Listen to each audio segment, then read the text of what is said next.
if you need to convince people, is she really ready to be president? Are you kidding me? This woman who was a prosecutor for 20 years, putting away the worst of the worst people, an elected district attorney, an elected attorney general, an elected United States senator, our vice president for 4 years, she is ready to be president on day one. And she does not have to train to be a world leader. She already is a world leader. And she's gonna be strong. He's weak.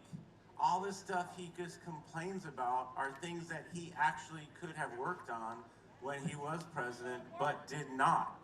He would rather cause and run on problems and complain, and all he does is complain and grieve about how unfairly he's being treated rather than doing something about it. And you just see that now on all these issues that are affecting us. Let's talk about gun violence. Like, he's not done anything about that.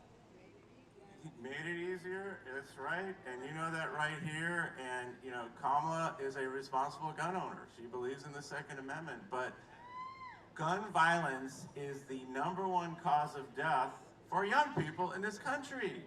How is that? We can't have that. So we need to have reasonable regulations instead of thoughts and prayers. She will do that.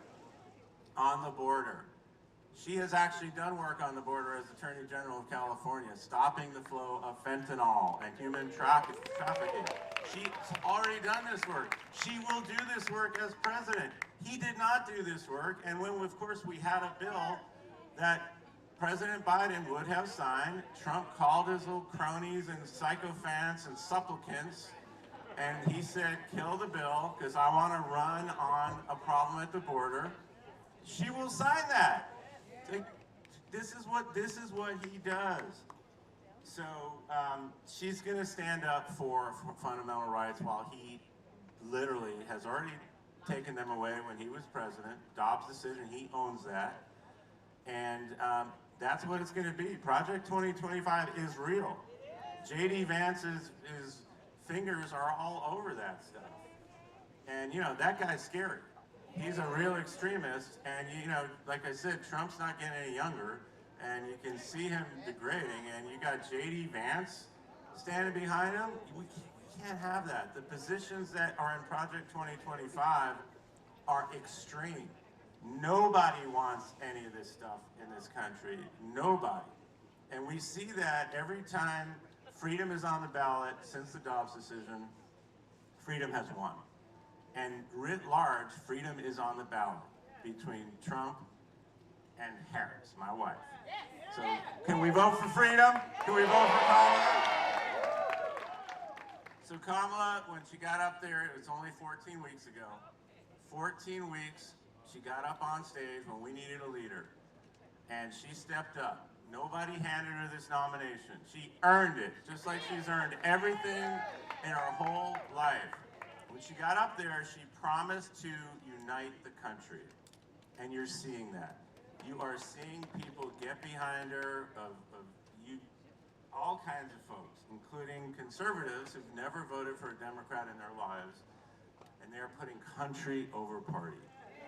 And that's what we need to do, because as she said many times, we have so much more in common than what divides us, and we know that. So, folks, we are right at the end. If what I've said has made you a little mad about what could happen, well, good, because I'm mad too. I do not want to live in a country where Donald Trump is back and there's extremism and hate and chaos and division and ripping rights apart and everyone having to look over their shoulder as to whether someone's coming after you, and people in the media afraid to do something and because it's a chilling event. We cannot live like that. That is not the United States of America.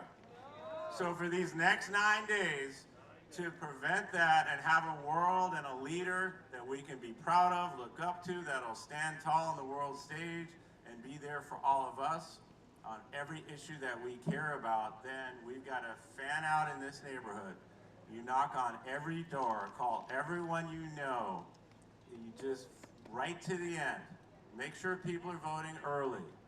And then in a week and a half or so, you can say, wow, the first gentleman talked to us about his wife, the next president of the United States, Kamala Harris.